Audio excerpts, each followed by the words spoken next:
August মাসের 1 তারিখ থেকেই পশ্চিমবঙ্গে চালু হয়ে যাবে ভোটার ভেরিফিকেশন।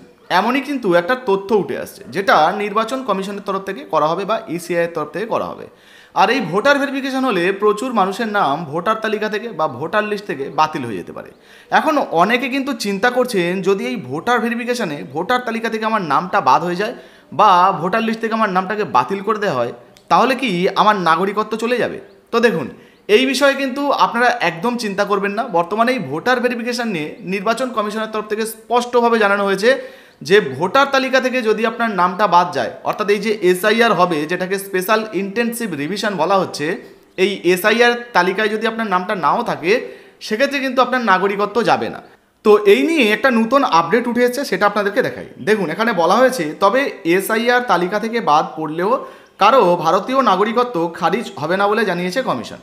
তো বুঝতে পারছেন, নির্বাচন কমিশনের তরফ থেকে স্পষ্ট জানানো হয়েছে যে এই যে এসআইআরটা হবে, অর্থাৎ স্পেশাল ইন্টেনসিভ রিভিশন যেটা হবে, সেই তালিকা একটা তো প্রকাশ হবে। সেই তালিকায় যদি আপনার নাম না থাকে বা বাদ যায়, তাহলে কিন্তু আপনি চিন্তা করবেন না, আপনার যে ভারতীয় নাগরিকত্ব সেটা কিন্তু নষ্ট হবে না, অর্থাৎ নাগরিকত্ব কিন্তু থাকবে। এটা কিন্তু পরিষ্কার জানানো হয়েছে।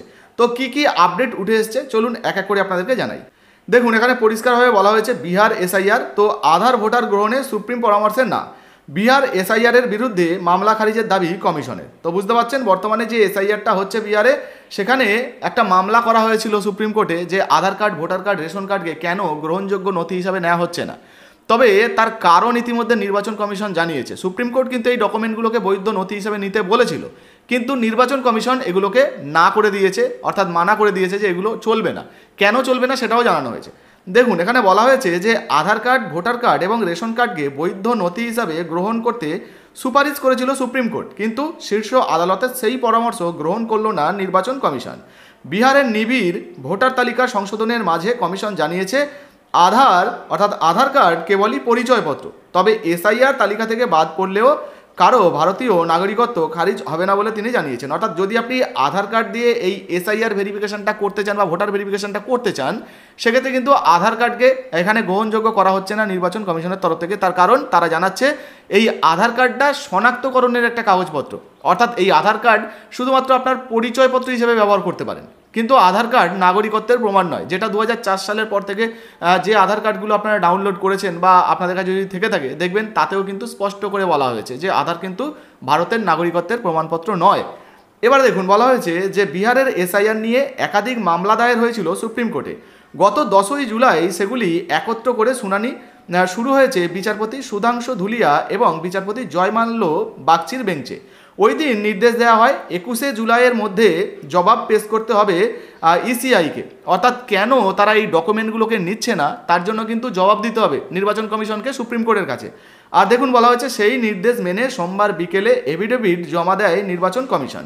এফিডেভিটে দাবি করা হয় যে আইন বিরুদ্ধভাবে বা ভোটারদের অধিকার কেড়ে নিয়ে কোনো প্রক্রিয়া চালানো হচ্ছে না। এসআইআর এর বিরুদ্ধে দায়ের হওয়া মামলা খারিজেরও আবেদন জানিয়েছে নির্বাচন কমিশন। তো পাশাপাশি আর কি জানানো হয়েছে, বলা হয়েছে ইসিআই এর তরফ থেকে বলা হয়েছে কোনো ব্যক্তির ভোট দেওয়ার সাংবিধানিক অধিকার রয়েছে কিনা সেটা যাচাই করতে নাগরিকত্বের প্রমাণ চাইতেই পারে কমিশন। তো কোনো ব্যক্তি তিনি ভোট দিতে পারেন কিনা বা তার ভোট দেওয়ার অধিকার আছে কিনা সেটা কিন্তু যাচাই করতে পারে নির্বাচন কমিশন, এবং নাগরিকত্বের প্রমাণ চাওয়ারও অধিকার আছে নির্বাচন কমিশনের, সেটাই কিন্তু এখানে বলা হয়েছে। দেখুন, এই অধিকার কেড়ে নেওয়া যায় না।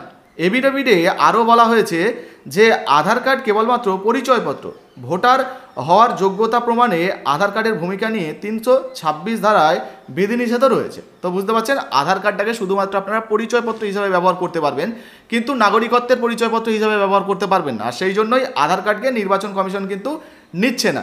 তো পাশাপাশি আর কি বলা হয়েছে দেখুন, ভোটার কার্ডের বিরোধিতা করে কমিশনের মত পুরনো ভোটার তালিকা ভিত্তিতে ইপিক নাম্বার তৈরি হয়ে থাকে, ফলে সংশোধনের ভিত্তিই হারিয়ে যায়। আর সেই সঙ্গে কমিশনের দাবি দেশ জুড়ে ভুয়ো রেশন কার্ডের রমরমা, অর্থাৎ প্রচুর মানুষ এমন রয়েছেন যারা ভুয়ো রেশন কার্ড বানিয়ে নিয়েছেন, আবার অনেকে রয়েছেন যারা জাল সার্টিফিকেট দিয়ে ভুয়ো রেশন কার্ড বানিয়ে ফেলেছেন, ফলে এই ভুয়ো রেশন কার্ড দিয়ে ভোটার ভেরিফিকেশন করা সম্ভব নয়, সেটাও কিন্তু বলা হয়েছে। আর সেই জন্যই বলা হয়েছে দেখুন, তাই ভোটার তালিকার যোগ্যতা প্রমাণে রেশন কার্ডকে মান্যতা দেওয়া যাবে না। নাগরিকত্বের প্রমাণপত্র হিসাবে মোট 11টি নথির তালিকা দিয়েছে নির্বাচন কমিশন, কিন্তু শীর্ষ আদালতের সুপারিশের সত্ত্বেও সেই তালিকায় আধার কার্ড, ভোটার কার্ড বা রেশন কার্ডকে অন্তর্ভুক্ত করলো না নির্বাচন কমিশন বা কমিশন। যদিও তাদের পেশ করা এফিডেভিটে বলা হয়েছে এসআইআর তালিকায় না থাকলেও, অর্থাৎ এসআইআর তালিকায় নাম না থাকলেও কারো নাগরিকত্ব কেড়ে নেওয়া হবে না।